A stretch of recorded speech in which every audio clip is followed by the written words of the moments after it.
Hello everyone, I'm Meteorologist Charlie Ironmonger. Thank you so much for joining me today for your 11 a.m. news and weather update from the First Alert Desk. Now we've got news of a mother and son who went to an ECU family clinic and were arrested for carrying guns on the premises. Now ECU police say they arrested 25-year-old Darren Hardison and his mother, 49-year-old Brandy Hardison, yesterday. Now warrants say the mother and son, both of Craven County, each had a handgun while visiting ECU Health Family Medicine Center on Hart Drive.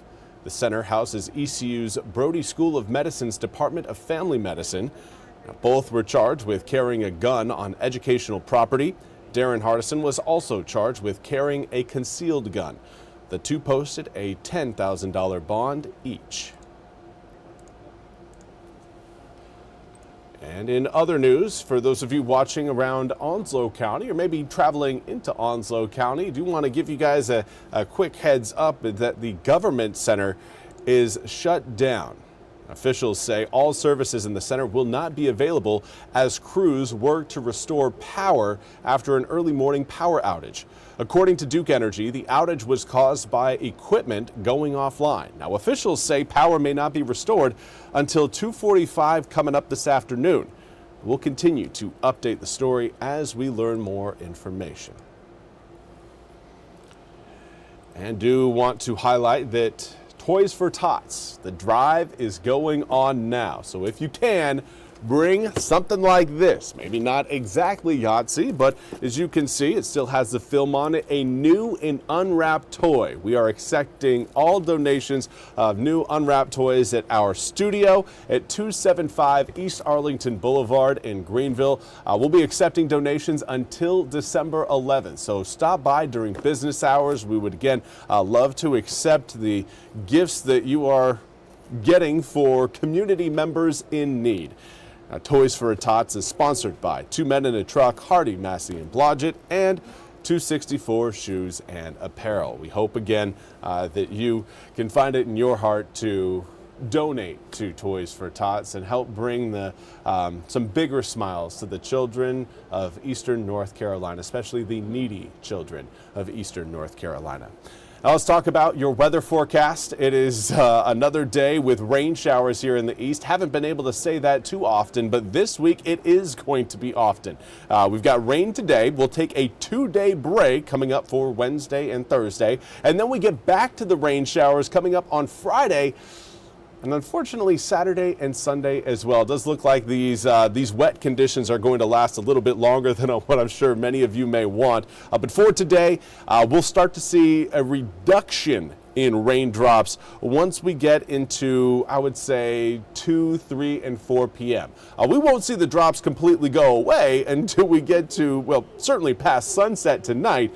But for those of you who've just kind of tired of the heavier drops, do note again that, well, we've got another quick round that's going to be pushing through eastern North Carolina over the next 4 hours. You can see that kind of mass of heavier downpours highlighted in yellow across Sampson, Duplin, Pender, and Onslow counties, moving into southern Wayne, kind of the southwestern Lenoir County, and then more eastern Jones County. Those raindrops, again, going to be heading up towards Elizabeth City, so pretty much crossing over the entirety of eastern North Carolina. Now, later on this afternoon, the whole line will be pulling away, and that will leave us again with some spotty light showers as we wrap up the afternoon and head into the evening. From there, everything continues to dry out. It will get cold tonight. We are looking at overnight lows that'll be down in the low 30s. We're talking about a freeze across many inland areas. It is, again, possibly frost as well.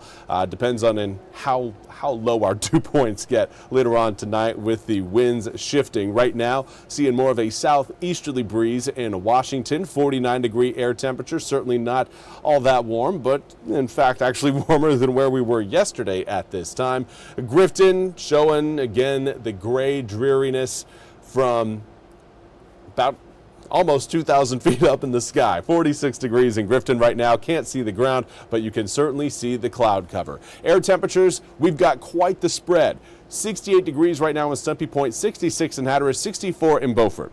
On the flip side of the coin, we've got 42 degrees in Rocky Mount and 37 in Roanoke Rapids. So it is one of those days where we can tell you what the high is going to be, but it all depends on where you are located. Now, the reason those of you watching along the eastern side of Highway 17 are so much warmer than those of you on the western side of Highway 17, this right here, winds. Wind direction specifically. Those of you again experiencing the mid to upper 60s right now, still seeing a strong breeze out of the south-southeast. That is helping warm you up. Everybody else looking at much lighter winds, but also winds that are coming in generally out of the west to northwest, and that brings in cooler and drier air. So as we head through the rest of today, we will eventually see all of the cold air extend out over the Outer Banks. It's just going to take some time. So if you are enjoying the 60s, hopefully you soak them all up.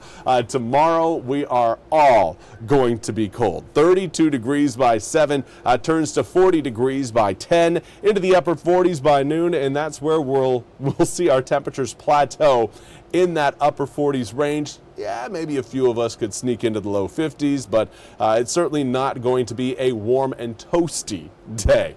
It's actually going to be getting even colder coming up Wednesday night into Thursday morning. 28 degrees to kick off your Thursday. Now, it will be noticeably warmer on Thursday, about 55 degrees, still below our seasonal average, but warmer than what we're going to see coming up for tomorrow. Then Friday, more rain shows up, air temperatures come down a little bit. Overnight lows start to rise as the cloud cover thickens up Friday night, Saturday night, and Sunday night the clouds go away and that cools us back down again. But air temperatures really not all that impressive, looking at relatively cool conditions, especially when you compare them to our seasonal average.